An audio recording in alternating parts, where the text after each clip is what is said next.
Have you ever wondered, what if the key to healing your body, your relationships, your whole life, wasn't in a pill or some external fix, but in a single thought?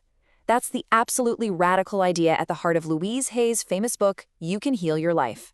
And today, we're going to unpack its core philosophy. So let's just dive right in. This one sentence right here is the foundation for everything we're about to talk about. It's an incredibly empowering message, right? But it also hands us a huge amount of personal responsibility. It's basically saying the real heavy lifting, the real work of healing, doesn't happen out there somewhere. It happens in here, inside our own minds. I know, it sounds almost too simple, doesn't it? But this is a truly profound shift in how you see the world. It really challenges that old idea that life just happens to us. Instead, Hay proposes that everything, our health, our relationships, even our bank account, are direct reflections of what's going on in our internal world. So, what does it truly mean to say our thoughts create our reality? Let's break down this foundational principle, because really getting this can reframe your entire relationship with, well, everything. Okay, the implication here is massive. What Hay is saying is that the universe is kind of neutral. It doesn't judge our thoughts as good or bad.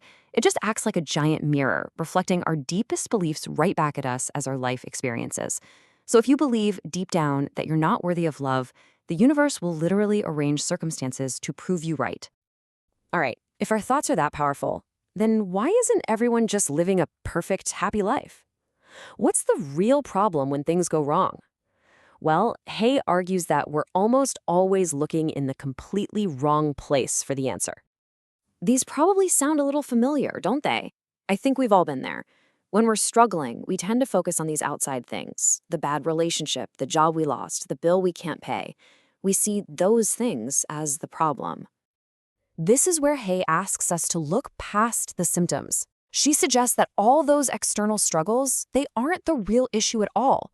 They're just the evidence, the breadcrumbs, leading us to something happening on a much, much deeper level.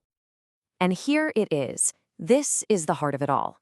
According to Louise Hay, underneath almost every single problem you can name is this one core belief: I am not good enough.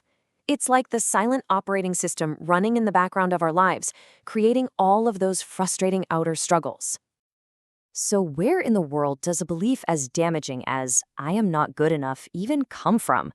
Hay traces it all the way back to the very beginning, to the echoes of our childhood. You know, we aren't born thinking we're not good enough. We absorb these limiting ideas from the world around us when we're little kids and super impressionable. Then, without even realizing it, we spend our adult lives looking for situations that prove those old beliefs are true, often recreating the exact same dynamics we had with our own parents. This is such a powerful insight because it shows how the past is literally living inside of us. You know that critical voice in your head, the one that's always putting you down? Hay suggests that it often speaks with the voice of a parent or a teacher from your childhood. We just internalize their criticism and keep the pattern going ourselves, long after we're grown up. Okay, so we've looked at the problem and where it comes from. Now for the most important part. What on earth do we do about it? Let's get into the practical, actionable steps Hay offers for healing. Now this is a really key point. Forgiveness is not about saying what happened was okay, or that you condone a bad behavior. Not at all. It's an act of self-love. It's about deciding to release yourself from the heavy chains of the past so you're no longer a prisoner to old hurts. This right here is that mental work in action. It's the conscious, deliberate act of catching those old, automatic negative thoughts and replacing them with new, life-affirming ones. An affirmation isn't just wishful thinking. Think of it like you're training a muscle in your brain. You're actively rewiring those old pathways in your subconscious mind. Hay famously takes this a step further, mapping specific emotional patterns to physical illnesses. In her view, deep resentment held for years could be a factor in cancer, or constant self-criticism might show up as headaches. The idea is that by healing the underlying thought pattern, you create the perfect mental environment for your body to do its own healing work. And all of this brings us to the book's most empowering and central message. After you understand the problem and the path to healing, it all comes down to one single powerful moment. This is the ultimate takeaway. The past, with all its hurts and all its limiting beliefs, it's over. It's done. It has zero power over you unless you let it. all of your power to create the life you want exists right here, right now. Let this really sink in for a second.